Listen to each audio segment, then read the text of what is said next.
a band who I think should have been bigger. And that is a band near and dear to my heart. That is a band called Nothingface. Hell yeah, dude. I could not agree more with that. Quick little synopsis of the band: from Washington, D.C., formed in 1993. Best known for their most prolific lineup of Matt Holt, Tom Maxwell, Bill Gall, and Chris Houck on drums. Where do you start? I mean, Pacifier, amazing album. Yeah, an audio guide to Everyday Atrocity. That's probably, I think, my favorite album by them. Came out in 98. Violence, obviously, was a great album. Skeleton's great. Just always kind of seemed like a little bit of, what do you want to call it? Like maybe a little bit of drama in the band or just maybe the wrong record label. I think TVT.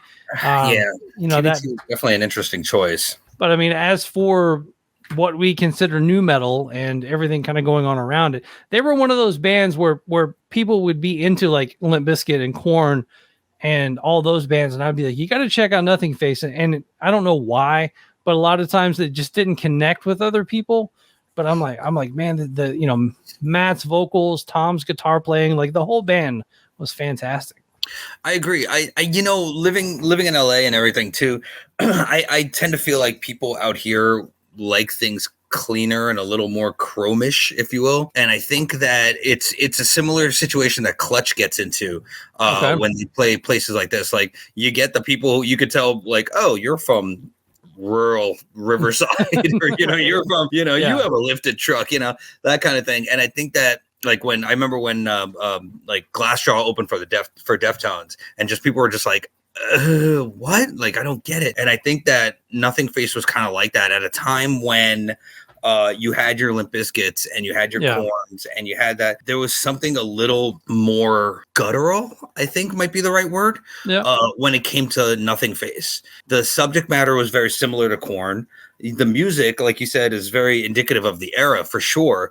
But I think there was a certain amount of this like kind of guttural Virginia, Maryland woodsiness, if you will, that I think that like it didn't necessarily resonate with people who were like, no, like I want to hear Fred Durst kind of vocals, or I want to hear that kind of thing. It's like, even if you listen to Il Nino, let's just say Christian, screams and he growls and he raps and he sings and all these kinds of things. If you wanted to compare those two, it's like you could definitely tell where that fundamental difference is between even the way Matt sang and the way he growled and screamed. It was almost like in more of a Lamb of God vibe in a weird way, which gave it that throaty dirtiness in a way that I think that I think that people's mind, like their music listening mind kind of thing, wasn't really prepped for that just yet. That's just my own opinion. I just think that it fell in that genre, but at the same time, it was almost too real in a weird way. Right. The Violence record, they really did push it. Again, I mean, if you go back to early Seven Dust and hear them talk about TVT Records, I just think TVT was TV tunes. I mean, they sold TV soundtracks or whatever. I mean, it was. I think Nine Inch Nails was like one of the early things that they did. Right. That was kind of it. It kind of went with Nine Inch Nails, and with Nine Inch Nails' success, I think they were trying to do more. They sort of got into the electronica, not electronica, but just like a little bit more industrial. But I think they were just really trying to like, well, we need to think bigger. So they started going into that Seven Dust, Nothingface kind of realm. But I don't think they ever really had a super solid, firm grasp of maybe just the audience, like that kind of thing. Like it always felt like they were a little bit of a step behind. Like that's why, when you look at a band like Seven Dust, like I feel like they succeeded in a weird way in spite of TVT. Yeah, like their merits and their talent and everything is what made them successful. It wasn't necessarily TVT that made them successful.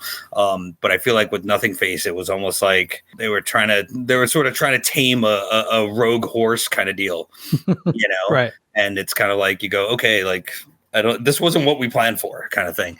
So it was definitely a strange choice, but I mean, at the time, I think TVT was also actively looking for these kinds of bands to really try to cut their teeth on. So I'm sure they probably gave them a fucking great deal, put the money behind them, but I don't think they necessarily had a good direction as to where the resources sort of went, Yeah.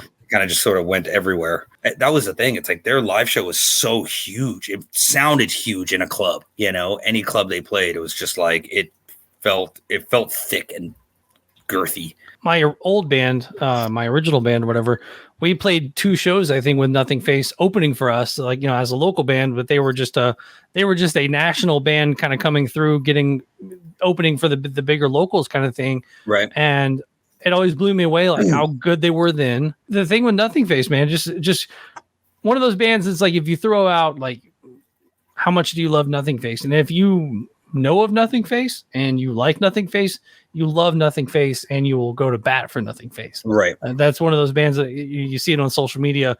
They'll pop up every once in a while and people are just like, oh my God, one of my favorite bands. I miss Matt, you know, blah, blah, blah, blah, blah. And another thing that's crazy about them is the fact that, you know, Tom goes on to HellYeah, which HellYeah to me is one of the biggest travesties of music, period, because you've got two dudes from Nothingface, because that's when they had Jerry from Nothingface, right, and Tom from Nothingface, and then you had 2 dudes from Mudvayne, and then you had the drummer from Pantera, and that's what you come up with.